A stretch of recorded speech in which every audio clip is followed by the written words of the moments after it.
we love to kind of celebrate holidays and talk about little mini holidays, if you will. And the next one, I guess, that's on the calendar is April Fools. And with April Fools coming right around the corner, and probably by the time you download this show, it might have already come. So don't fall for any tricks, guys. Let's talk about how the Bengals might fool us. This off season, I think, is how they're going to fool us. And there's so many ways we could go. Scott, I have a feeling that this was your creation in terms of a segment. So I'm going to let you go first on what do you think the Bengals are going to fool us on this off season? Yeah, and this is one where I'm kind of looking at possible headlines and which one would be the most foolish. And for those of you, as you mentioned on the calendar, obviously April Fool's is coming up, or it's in the past, depending on when you're listening to this. Or if you are one of our truly devoted fans who listen to this multiple times, maybe you're watching this before and after April Fool's. But yeah, it's an interesting holiday. It goes back to who knows how far, at least to the 1390s, if not older. But with that being said, there are a lot of potential headlines that we could see on Cincy Jungle regarding the Bengals in April. So what I wanted to do was throw 6 different possible headlines out. And of these 6, which one would you consider the most foolish, or you would seriously hope was an April Fool's joke and not a real headline? So basically, which of these headlines would piss you off the most as a Bengals fan? If this were to happen, that you would just be, I sure hope this is an April Fool's joke. They better not have done X. So here's the 6, and I'm going to let Connor and Anthony chime in on which one would absolutely be the worst, the one that you absolutely would not want to see happen. So these are Bengals decisions that they come out with in April. One of them, the first one is Marvin Lewis gets another contract extension. Second one, Bengals draft Joe Mixon, either first or second round. I know some people love him, some people hate him. Bengals don't cut Adam Jones. The fourth one, the Bengals get offers for McCarron but don't trade him. Let's say decent offers, second round pick, second and a fourth, second, whatever, solid offers, decide to hold him. The fifth one, one that Roy hasn't come up, but is a possibility, especially if McCarron gets traded, is the Bengals sign Colin Kaepernick. Oh, wow. And that's one. I know some people, it depends on what you feel on the whole kneeling thing. And then the last one is the Bengals draft another cornerback in the first round. So if those were 6 possible headlines you were to see on Cincy Jungle, which one would you so much that you absolutely hope would be an April Fool's joke that we were playing on our readers? So, okay, are you wanting, just so I'm clear, are you wanting these ranked, or are you wanting just maybe the... No, just the one. Okay. If you were to pick one that you absolutely would never, you would not want to see that come to fruition. First of all, hell of a list, man. I mean, that's incredible. I don't know where you found these. Yeah. So just to recap real quick for the listeners, these are the options of what we would hope to not see as headlines on April Fool's Day on Cincy Jungle or the other media platforms. We have Marvin Lewis gets a contract extension. Bengals draft Joe Mixon in the first or second round. Bengals don't cut Adam Jones. Bengals get solid offers for A.J. McCarron but don't trade him. Bengals sign Colin Kaepernick. Bengals draft first-round cornerback. Wow. If we're kicking it to me, I'm going to say the oh man, that's tough. I'm going to say the top 2 that I don't like is Marvin Lewis extension and Bengals don't cut Adam Jones, because right now I'm getting the feeling that they are going to draft Joe Mixon. And to me, if you draft a guy like Joe Mixon and you keep Adam Jones on the roster, you're sending a very, very poor message to the team. If you're management, I mean, it's kind of like, hey, you screwed up multiple times, fine. we'll let it slide. It's fine. So that, or the Lewis extension, I've talked about this ad nauseum. I mean, I think I think the last couple of years should have been a prove it year for Marvin Lewis, and him getting an extension, which, by the way, if you haven't seen, go to Cincy Jungle. There's a lot of interesting quotes from Mike Brown at the owners' meetings this week, and one of them is the fact that he's having dinner with Marvin Lewis and might be talking about an extension, believe it or not. So check that out and try and hold down your dinner if you can. But those are the two I think that I wouldn't like to see. I mean, Joe Mixon is kind of along the same lines as Adam Jones, I guess, in terms of character and all of that. So, I guess those are kind of the ones I'm looking at. What about you, Connor? I'm just going to go through really quick and just kind of give my whole reasoning for why I would choose the one I'm going to choose. So, Bengals drafting Mixon, I'm okay with because he's a good running back.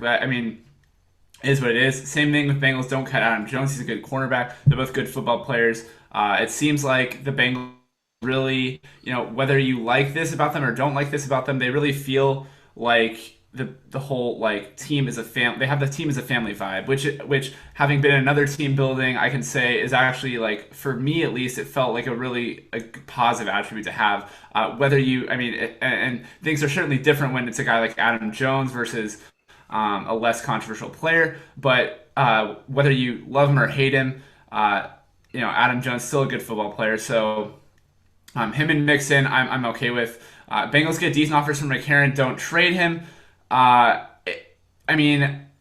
If they view him as the backup, and you saw the Bengals, stuck around with the Steelers in that game in 2015 in the playoffs. Maybe they think that McCarron's improved even more and is so good that he could potentially either, and I don't want to get into hot take territory, but he could be the best backup in the league, or potentially, something happens to Dalton, he can start, whether it's like a freak Teddy Bridgewater accident. It's always good to have good quarterbacks on your team. So I don't hate that. Number 5, if the Bengals sign Cap, I think a lot of people will have a problem with that. My one thing would be is that if they sign Cap, they probably traded McCarron, which I don't hate. Cap isn't going to start, and he's still a pretty good player. People are going to have their problems with him, as the whole the controversy surrounding him for whatever reason. But if you sign him, you're probably trading McCarron, so you're probably getting, if you're signing Cap, you're probably getting at least like a 3rd round pick, if not better, for a compensation for signing him. So that makes sense. And then the Bengals draft a 1st round cornerback. You could probably make the argument the Bengals are the first team out of any team to draft a cornerback in the draft, and maybe that cornerback's Malik Hooker, who can play cornerback or safety. But regardless, if it's Hooker, Lattimore, or just another talented cornerback, I don't hate that. Number one thing for me, in case by deduction you haven't figured it out by now, is Marvin Lewis extension. And I think it's interesting because me personally, if you've interacted with me on Twitter, I think a lot of people have called me a Marvin Lewis defender, so to speak, or someone who, which I wouldn't consider myself that by any means.